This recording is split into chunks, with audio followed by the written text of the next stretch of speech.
नमस्कार, आप सभी का स्वागत है engineer Rajesh sir YouTube channel पर। Engineer Rajesh sir YouTube channel पर जहां पर हम लोग बात करेंगे व्यतिकरण के बारे में कि व्यतिकरण होता क्या है। व्यतिकरण को इंग्लिश में कहते हैं इंटरफ्रेंस। इंटरफ्रेंस या व्यतिकरण क्या होता है, ये जो टॉपिक है ये आपको फिजिक्स में पढ़ने को मिल जाता है, और यदि आप इंजीनियरिंग कर रहे हैं तो मेट्रोलॉजी में ये टॉपिक आपको पढ़ने को मिल जाता है। तो इस वीडियो के माध्यम से हम लोग जानेंगे कि व्यतिकरण होता क्या है, नंबर एक। दूसरा जानेंगे व्यतिकरण फ्रिंज क्या कहलाते हैं, और तीसरा जानेंगे यंग का स्प्लिट मॉड्यूल या मॉडल क्या है। यंग ने जो प्रैक्टिकल किया था उसके बारे में जानेंगे, क्योंकि यंग ने किया था आपका 1801 में प्रैक्टिकल किया था जिसे कहते थे व्यतिकरण का डबल स्प्लिट प्रयोग। तो इसके बारे में हम लोग जानेंगे। तो सबसे पहले बात करेंगे कि व्यतिकरण होता क्या है। ठीक है, सरल और आसान भाषा में जानेंगे व्यतिकरण। व्यतिकरण क्या है कि जब कोई प्रकाश का स्रोत प्रकाश को या ऊर्जा को उत्सर्जित करता है। ठीक है, प्रकाश का कोई स्रोत है तो वो प्रकाश को समान रूप से वितरित करेगा। ठीक है, मतलब उसका जो प्रकाश होगा सब जगह एक जैसा पड़ेगा। परंतु यदि हम क्या करें, उसी जगह पर समान दूरी पर दो प्रकाश के स्रोत हम रख दें। ठीक है, दो प्रकाश के स्रोत हमने लगा दिए जो समान आयाम के हैं और समान तरंगदैर्ध्य के हैं।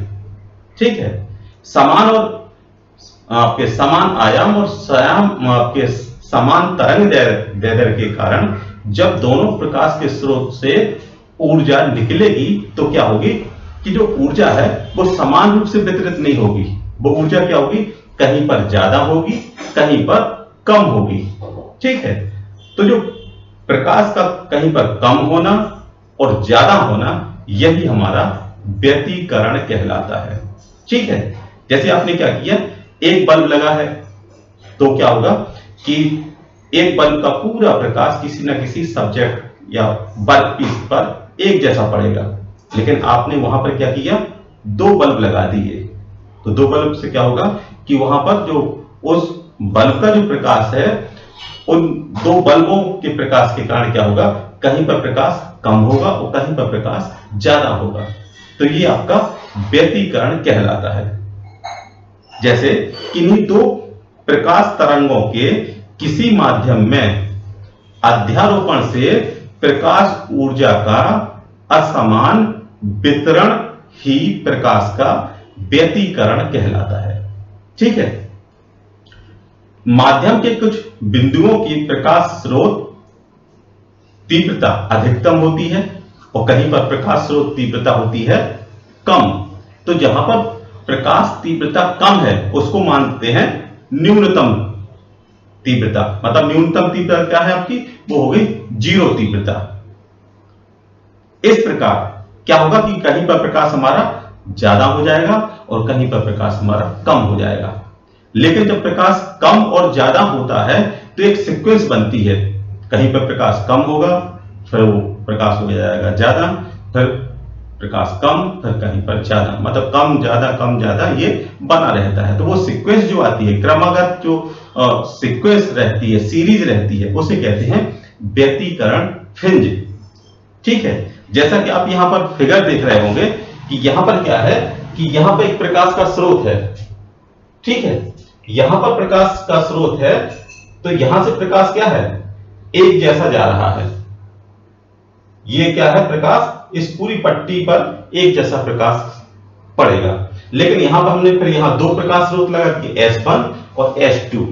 तो क्या होगा कि S1 और S2 से जो प्रकाश जाएगा तो क्या होगा कि ये समान जा रहा है और ये भी समान जा रहा है। तो दोनों इक्वल होने की वजह से वो तरंगें क्या करेंगे, एक दूसरे को काटना प्रारंभ कर देंगी। तो क्या होगा, पहले ये डार्क पॉइंट आ गए, ये आपके लाइट पॉइंट आ गए। तो क्या है, जो डार्क पॉइंट आए, फिर लाइट पॉइंट आए, फिर डार्क आए, फिर लाइट आए, तो जो एक सीक्वेंस बनती है वो कहलाती है व्यतिकरण फ्रिंज। ठीक है, मतलब क्या हो, जो एक पट्टियां टाइप की बन गई, कहीं पर प्रकाश ज्यादा होगा, कहीं पर कम होगा, कहीं पर प्रकाश ज्यादा होगा, कहीं पर कम होगा। मतलब इसकी जो तीव्रता शून्य होगी, कहीं पर मैक्सिमम होगी, कहीं पर शून्य होगी, कहीं पर मैक्सिमम होगी। तो ये कहलाता है आपका व्यतिकरण फ्रिंज, इंटरफ्रेंस फ्रिंज कहलाता है। तो आप समझ गए कि व्यतिकरण क्या है और व्यतिकरण फ्रिंज क्या होता है। और यंग का डबल स्लिट प्रयोग भी आप समझ गए होंगे कि जो यंग ने प्रयोग किया था तो वो यही किया था। ठीक है, तो एक बार और देखते हैं कि व्यतिकरण क्या है। कि जहां पर आपने क्या किया, एक प्रकाश का स्रोत है तो उससे क्या होगा, जो ऊर्जा होगी वो बराबर निकलेगी, एक समान ऊर्जा वितरित होगी। सब जगह क्या होगा, जो एनर्जी होगी उस प्रकाश स्रोत की जो ऊर्जा है वो सभी जगह एक जैसी जाएगी। लेकिन यदि आपने क्या किया, बराबर दूरी पर आपने दो प्रकाश स्रोत लगा दिए, तो दो प्रकाश स्रोत से ऐसा होना चाहिए ज्यादा प्रकाश होना चाहिए, लेकिन वहां पर हो रहा है उल्टा।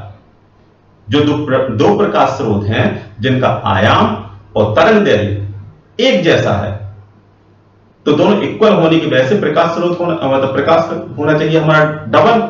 लेकिन यहां पर क्या है, एक अलग से एक सीक्वेंस बन के आ गई है। कहीं पर प्रकाश ज्यादा है और कहीं पर प्रकाश कम है। तो जो प्रकाश कम और ज्यादा का जो सीक्वेंस होता है उसे कहते हैं व्यतिकरण फ्रिंज। और व्यतिकरण हो गया कि आपका जो प्रकाश कम होना ज्यादा होना, ये आपका व्यतिकरण कहलाता है। किन्हीं दो प्रकाश तरंगों के किसी माध्यम में अध्यारोपण से प्रकाश ऊर्जा का असमान वितरण प्रकाश का व्यतिकरण कहलाता है। माध्यम के कुछ बिंदुओं की प्रकाश तीव्रता अधिकतम होती है तथा कुछ बिंदुओं की प्रकाश तीव्रता न्यूनतम होती है। समान आयाम की स्थिति में न्यूनतम प्रकाश तीव्रता शून्य तक पहुंच जाती है। इसी प्रकार स्क्रीन पर अधिकतम प्रकाश तीव्रता तथा न्यूनतम प्रकाश तीव्रता का जो एक सीक्वेंस है, मतलब कहीं पर प्रकाश तीव्रता आपकी ज्यादा हो गई, कहीं पर प्रकाश तीव्रता कम हो गई, तो ये जो सीक्वेंस बन के आती है उसे कहते हैं व्यतिकरण फ्रिंज, जो आपका अल्टरनेटेड एक सीक्वेंस बन के आ रही है, जैसे व्यतिकरण फ्रिंज कहते हैं। इसलिए दो कला सम्मत प्रकाश स्रोत से निकलने वाले प्रकाश के अध्यारोपण से प्रकाश ऊर्जा का पुनः वितरण प्रकाश का व्यतिकरण कहलाता है। ठीक है, तो अब ये जो था स्प्लिट का डबल मॉडल। तो ये जो स्प्लिट, जो आपके यंग का डबल स्प्लिट प्रयोग था, तो वैज्ञानिक यंग ने 1801 में प्रकाश के व्यतिकरण का एक प्रयोग किया। इसमें उन्होंने क्या किया, एस, मतलब एक जो है एक प्रकाश स्रोत एस है और यहां पर एक छेद बना दिया उन्होंने। ठीक है, एस से क्या होगा, प्रकाश निकलेगा, तो क्या होगा, यहां पर एक जैसा प्रकाश जा रहा है, फिर यहां पर इन्होंने एक छेद यहां बना दिया, एक छेद यहां बना दिया, तो अब क्या होगा कि यही प्रकाश क्या हो गया, आपका दो भागों में डिस्ट्रीब्यूट हो गया। समझ गए, मतलब पहले तो ये प्रकाश यहां जा रहा था, अब हमने यहां पर एक छेद बना दिया, एक छेद यहां बना दिया, तो क्या होगा, प्रकाश यहां से भी निकलेगा और यहां से भी निकलेगा, तो यहां पे क्या हो गया, इक्वल प्रकाश स्रोत हो गए। तो वो क्या करते हैं, जो उसकी जो प्रकाश एनर्जी की एक रेंज आ रही है वो एक दूसरे को काट रही है। तो पता चला कि यहां से प्रकाश स्रोत आया, यहां से प्रकाश स्रोत आया, एक यहां से आया, तो यहां पर डार्क पॉइंट हो गया, यहां पे आया तो ये आपका लाइट पॉइंट हो गया। तो प्रकाश स्रोत क्या होगा, कहीं पर ज्यादा, मतलब ब्राइटनेस कहीं पर ज्यादा होगी, कहीं पर डार्कनेस होगी। तो प्रकाश का ब्राइटनेस और डार्कनेस को ही हम लोग प्रकाश का व्यतिकरण कहते हैं। तो आप समझ गए होंगे सरल और आसान भाषा में कि व्यतिकरण होता क्या है। इस प्रयोग को किया था यंग ने 1801 में किया था इस प्रैक्टिकल को। तो वहां पर उनको पता चला कि जब हम एक ही तरंग दैर्ध्य के, एक ही आयाम के दो प्रकाश स्रोतों का इस्तेमाल करते हैं, तो हमारी जो प्रकाश का जो सीक्वेंस बनती है वो कहीं पर ज्यादा हो जाती है लाइट, कहीं पर कम हो जाती है। तो इसी को हम लोग कहते हैं यंग का डबल स्प्लिट प्रयोग। तो आप समझ गए होंगे सरल और आसान भाषा में व्यतिकरण, क्योंकि ये व्यतिकरण एक ऐसा टॉपिक है जो आपका फिजिक्स में भी है और इंजीनियरिंग फील्ड में भी है। तो यदि आप इसको सही से पढ़ लेते हैं तो आपके फिजिक्स के या मेट्रोलॉजी के काफी कंसेप्ट क्लियर हो जाते हैं। और यदि आप चैनल को पहली बार देख रहे हैं तो चैनल को सब्सक्राइब कर दीजिएगा, और यदि आप पहले से सब्सक्राइब हैं तो लाइक जरूर कर दीजिएगा। और बाकी यदि आप कंटेंट देखते हैं तो प्लेलिस्ट में जाइएगा, तो प्लेलिस्ट में सभी सब्जेक्ट आपको मिल जाएंगे। इतना कंटेंट है कि आपका एग्जाम इजीली आप उसको कवर कर सकते हैं। यदि पॉलिटेक्निक का एग्जाम दे रहे हैं तो पॉलिटेक्निक एग्जाम के अकॉर्डिंग आपका काफी कंटेंट है। यदि आप इन्हीं वीडियो को आप एक बार या दो बार देख लेते हैं तो कई चीजें आपको वैसे ही याद हो जाएंगी। जैसे कि कहते नहीं कि हमारा जो मस्तिष्क होता है वो क्या करता है, चीजों को फिगर के रूप में ही स्टोर करता है। ऐसे ही तो है, क्योंकि यदि हमें कोई चीजें स्टोर करनी है तो क्या हम उनको जानते हैं। मान लीजिए हमने यहां पर एक एग्जांपल ले लिया मैंगो का, तो आपके माइंड में कैसी इमेज बनी मैंगो की? तो कुछ लोगों के माइंड में इमेज बनी होगी पके हुए मैंगो की, और हमने तो कहा था कच्चे मैंगो के बारे में। तो क्या है कि अब यहां पर पके और कच्चे की बात नहीं हुई थी, वहां पर सिर्फ बात हुई थी मैंगो की। तो हमारी मस्तिष्क ने वैसी छवि वहां पर बना दी माइंड में। तो हमारा जो मस्तिष्क होता है वो हमेशा फिगर्स या चित्रों के माध्यम से ही चीजों को स्टोर करता है। तो यदि आप, वही हमने शुरुआत में कहा था कि यदि आप वीडियो को एक बार देखते हैं तो आपको याद रहेगा, और यदि आप वीडियो को दो बार देख लेते हैं तो आपको लाइफ टाइम तक याद रहेगा, क्योंकि आप क्या है, चीजों को सुन रहे हैं और देख रहे हैं।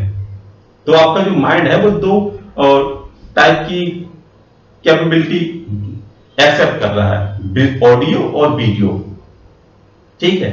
और यदि हम आपसे कहें कि एक ऐसे जानवर का नाम लें कि जो आपने कभी देखा नहीं, तो आपके मस्तिष्क में उसकी इमेज नहीं बन पाएगी। ठीक है। जैसे यदि हमने कह दिया ऊद बिलाऊ, अब मान लीजिए यदि आपने इस जानवर को पहले कभी नहीं देखा है तो आपके मस्तिष्क में उसकी कोई भी फिगर नहीं बनेगा। और यदि हमने कह दी गाय, तो गाय की आपकी मस्तिष्क में इमेज बन जाएगी। इसलिए हमेशा जितने भी वीडियो हैं, यदि आप उनको एक बार या दो बार आप पढ़ लेते हैं, देख लेते हैं, तो आपको लाइफ टाइम तक याद रहेगा। ये हमारी गारंटी है। और इतना काफी कंटेंट है कि आप पॉलिटेक्निक का एग्जाम इजीली क्रॉस कर सकते हैं, और आप उसमें बिल फिगर डिफाइन भी कर सकते हैं। जैसे कि यहां पर जो प्रैक्टिकल दिया था आपका यंग का डबल स्प्लिट, तो जब भी पूछा जाएगा तो आप इस फिगर के माध्यम से समझा सकते हैं। अब यहां पर हमने क्या किया था, एक प्रकाश स्रोत लगाया था। अब हम क्या किया कि दो छेद बना दिए, तो प्रकाश स्रोत तो हमारा एक ही है, लेकिन यहां पर प्रकाश स्रोत हमारा दो की तरह कार्य कर रहा है, क्योंकि इस छेद से भी प्रकाश जा रहा है और इस छेद से भी प्रकाश स्रोत जा रहा है। तो क्या है, दोनों का जो तरंग दैर्ध्य है और दोनों का जो आयाम है वो क्या हो गया, इक्वल हो गया।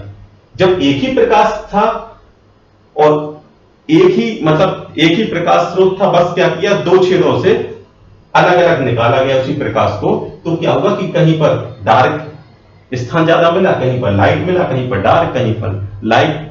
तो ये थोड़ा एक सोचने वाली बात हो जाती है कि ऐसा क्यों होता है। तो यही इसी को प्रूव किया था आपके यंग का डबल स्प्लिट प्रयोग। तो आप समझ गए होंगे सरल और आसान भाषा में। ठीक है। यदि आप वीडियो को पहली बार देख रहे हैं तो सब्सक्राइब कर दीजिएगा, और यदि आप पहले से सब्सक्राइब हैं तो आप शेयर कीजिएगा और लाइक कीजिएगा।